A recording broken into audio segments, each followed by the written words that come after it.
नमस्कार, प्रखर राजपूत को देख रहे हैं आप और आज तारीख है 8 सितंबर साल 2025 और इजराइल, फिलिस्तीन, लेबनान समेत पूरी दुनिया की खबरों के साथ एक बार फिर से आपके सामने हाजिर हुआ हूं। इस वीडियो में आपको बताएं कि कैसे इजराइल ने फिलिस्तीनियों को निकालने के लिए 4 लाख रुपए का लालच दिया और इतना ही नहीं, इन 4 लाख रुपयों के बदले कई सालों का फ्री खाना देने का ऐलान किया और साथ ही कहां भेजने की तैयारी हो रही है इसके बारे में अभी आपको डिटेल में पता चलेगा।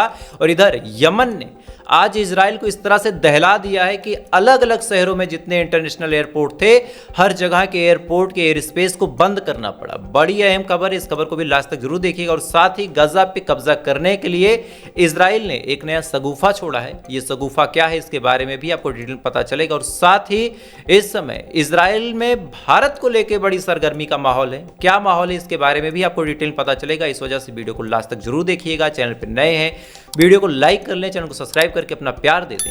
और साथ ही इजराइल और फिलिस्तीन की इस जंग में आप किसके साथ खड़े हैं एक बार कमेंट करके जरूर बता दें, चूंकि जब आप कमेंट करते हैं तो वो कमेंट उस देश के लिए दुआ का काम करता है। आप इजराइल के लिए कमेंट करते हैं तो इजराइल के लिए दुआ हो जाएगी। आप फिलिस्तीन यानी इंसानियत के लिए कमेंट करते हैं तो फिलिस्तीन के लिए दुआ हो जाएगी। इस वजह से आप कमेंट जरूर कीजिएगा।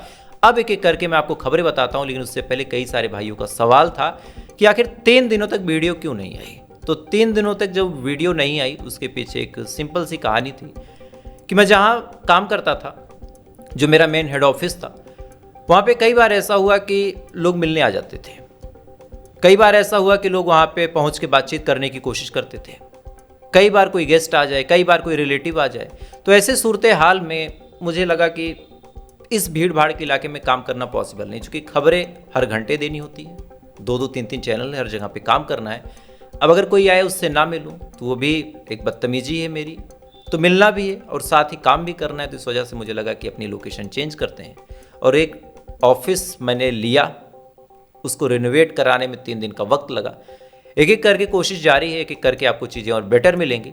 बस आज का कैसा सेटअप है, आज की आवाज़ कैसे, एक बार कमेंट करके बताइएगा। तब तक एक करके मैं आपको खबरें बताता हूँ। और सबसे पहले और सबसे अहम खबर जो निकल के सामने आ रही है, ये खबर इजराइल के हवाले से आ रही है। इजराइल के ऊपर एक बड़ा हमला हुआ है यमन के हवाले से, और इस हमले में क्या नुकसान हुआ इसके बारे में आपको नहीं बताऊंगा, बस आपको कुछ कुछ चीज़ें समझा देता हूँ। जब यमन ने मिसाइलें दागी, इजराइल ने पहले कहा कि हमारे ऊपर कोई मिसाइलें नहीं आई हैं, ये सिर्फ यमन का नाटक है, हम पूरी तरीके से सुरक्षित हैं। ये बात जब बोली गई सबको लगा कि भाई इजराइल कह रहा है तो इजराइल सुरक्षित होगा। लेकिन फिर क्या, फिर इसके बाद अचानक से इनका जो रेमन एयरपोर्ट है उसका टोटल एयर स्पेस बंद करना पड़ा। अब रेमन एयरपोर्ट का जैसे एयर स्पेस बंद करना पड़ा तो फिर बड़ा सवाल है कि भाई क्यों बंद करना पड़ा। तब यहाँ पे पता चला कि भाई अभी तक क्लियर नहीं है क्यों बंद करना पड़ा, बस बंद करना पड़ा। लोग इंतजार करने लगे।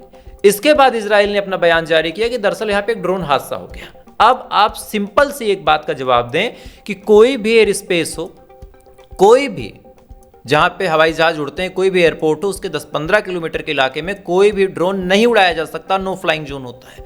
तो ऐसे हाल में कोई ड्रोन हादसा कैसे हो गया।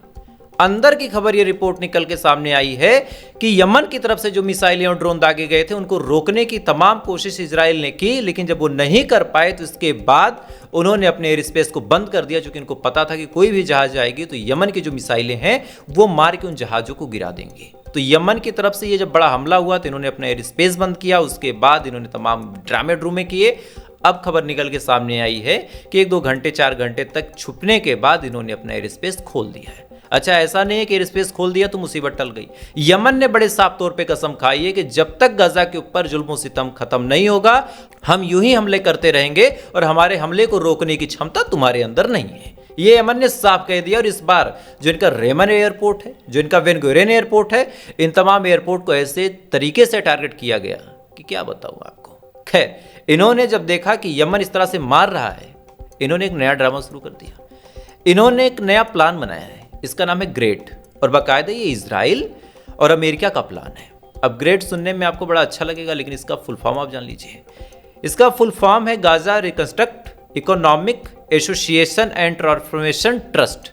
यानी गाजा के लोगों को गाजा से बाहर निकाल के गाजा को एक हाईटेक सिटी बनाया जाएगा। पूरा प्लान इजराइल ने और अमेरिका ने मिलकर बना लिया है। प्लान की सच्चाई आपको बताऊंगा कि इस प्लान में लगभग 4 लाख रुपए हर गाजा के उस निवासी को मिलेंगे जो अपनी मर्जी से गाजा को छोड़ के जाएगा। हर उस निवासी को जो भी गाजा का रहने वाला बासिंदा है उसको 4 लाख रुपए भारतीय रुपए के हिसाब से बता रहा हूं मिलेंगे।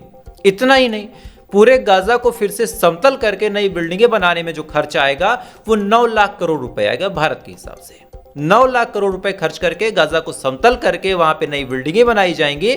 और साथ ही यह भी कहा गया कि जो गाजा के लोग जाना चाहें उनको हम 1 साल तक फ्री में खाना खिलाएंगे। यानी गाजा के लोग जब गाजा में खाना खा रहे हैं तब इजराइल वहां पे हमले करता है। कितना हमला किया है, क्या नुकसान हुआ, उसके बारे में भी आपको डिटेल बताऊंगा।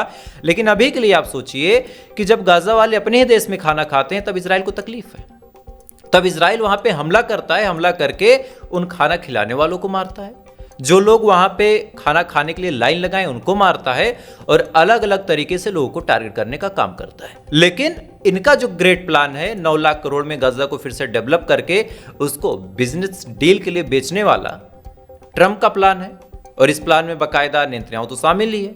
अब क्या हुआ कि उसके लिए इतना पैसा बाहर है, ये बात इजरायलियों को भी पता चल रही है कि भाई नेतन्याहू क्या प्लान बना के क्या कर रहा है। आज एक रिपोर्ट आई है और ये रिपोर्ट हिंदी में है, इंग्लिश में नहीं, इसको आप हिंदी में बाकायदा पढ़ सकते हैं। इस रिपोर्ट में दावा किया गया है, और ये दावा बाकायदा अलग अलग न्यूज चैनलों का है। इसमें कहा गया कि इजराइल की आवाम कह रही है कि अरे शर्म कर लो नेतन्याहू, तुम्हें कुछ सीखना था तो भारत वालों से सीख लेते हैं।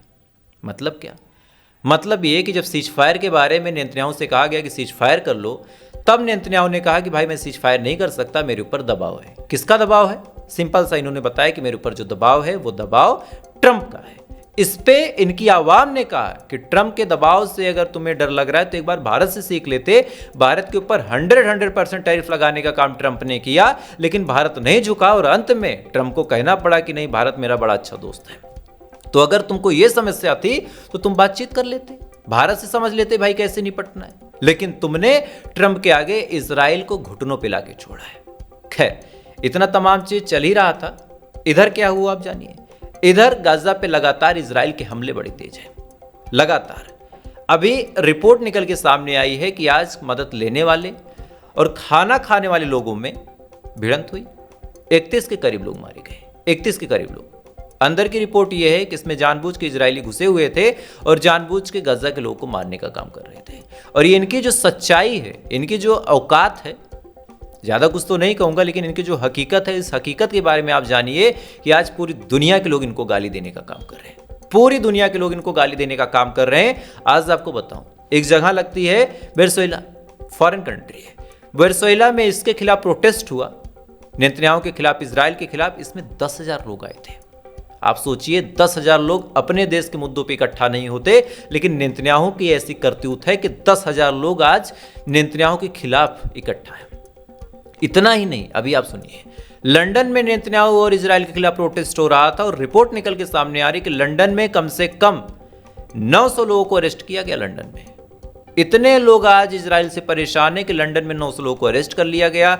इधर 10,000 लोग वेनेजुएला में प्रोटेस्ट कर रहे हैं। हमारे देश में लोग आवाज उठा ही रहे हैं, पूरी दुनिया पे हम जैसे लोग मुहिम चला ही रहे हैं। इसके बावजूद भी नेतन्याहू को एक चीज का डर है, और वो चीज है ट्रंप की। बहरहाल रेजिस्टेंस फोर्सेस ने भी साफ कह दिया कि किसी भी तरीके से झुकने और समझौते के बारे में नहीं सोचेंगे।